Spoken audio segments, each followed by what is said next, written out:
கண்ணா 2 லட்டு தின்ன ஆசையா இப்படி வந்து சொல்ற மாதிரி தான் இன்னைக்கு சஞ்சு சாம்சனும் திலக் வர்மாவும் சேர்ந்து சவுத் ஆப்பிரிக்காவுக்கு மரண பயத்தை காட்டி விட்டாங்க.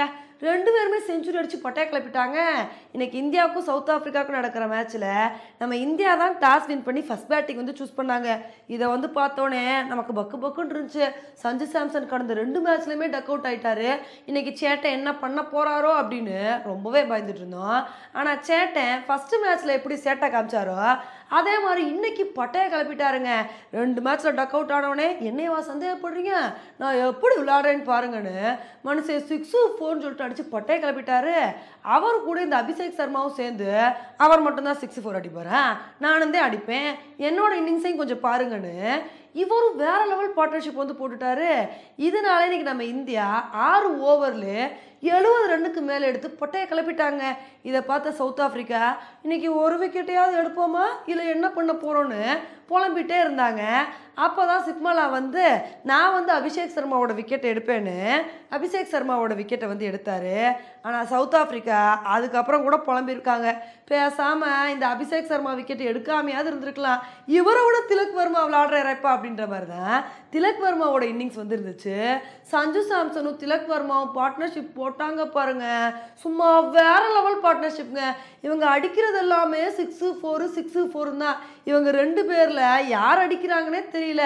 அந்த அளவுக்கு இவங்க 2 பேரோட இன்னிங்ஸை பார்க்கும்போது இன்னைக்கு மேட்ச் பார்த்த மாதிரி இல்லை, எப்படி தெரியுமா இருந்துச்சு, ஒரு வீடியோ கேம் பார்த்த மாதிரி தாங்க இருந்துச்சு. அந்த அளவுக்கு 2 பேருமே சும்மா பாலை தெறிக்க விட்டு சவுத் ஆப்பிரிக்காவை நொந்து நூடுல்ஸ் ஆக்க வச்சுட்டாங்க. ஃபர்ஸ்ட் வந்து சஞ்சு சாம்சன் செஞ்சுரி அடிச்சு பட்டையை கிளப்பினாரு.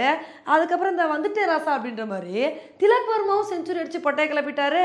அதுக்கப்புறம் நம்ம இந்தியா அதிரடியாக விளையாண்டனால 20 ஓவர் முடிவில் நம்ம 283 ரன் வந்து எடுத்திருக்கோங்க. உண்மையிலே இது வேற லெவல் ஸ்கோர் அப்படின்னு தான் வந்து சொல்லணும். சவுத் ஆப்பிரிக்கா நினச்சிருந்தாங்க அப்படின்னா இவங்க 2 பேரோட விக்கெட்டை எடுத்து கொஞ்சம் ரன்னை கண்ட்ரோல் பண்ணியிருக்கலாம். ஆனால் பாவங்க கோட்ஸி மனுஷன் சவுத் ஆப்பிரிக்கன் பிளேயர்ஸை மனசுக்குள்ளே நல்லா வந்து திட்டிக்குவார். ஏன்னா 2 தடவை திலக் வர்மாவோட விக்கெட்டை எடுக்க வாய்ப்பு இருந்துமே சவுத் ஆப்பிரிக்கன் பிளேயர்ஸ்னால எடுக்க முடியாமல் வந்து போயிடுச்சு.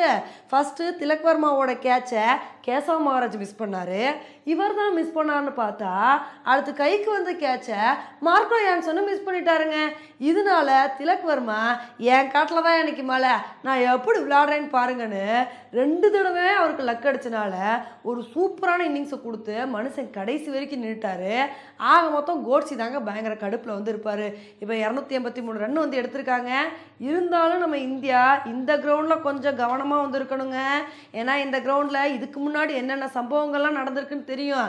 அதனால் இதை மனசில் வச்சுக்கிட்டு நம்ம ஸ்டார்டிங்லேருந்தே நல்ல ஒரு பவுலிங் பர்ஃபார்மன்ஸை கொடுத்து சவுத் ஆப்பிரிக்காவை கண்ட்ரோல் பண்ணால் மட்டும்தான் இந்த மேட்சை ஜெயிக்க முடியும். இல்லைன்னா ரொம்ப கஷ்டமாக வந்து போயிடும்.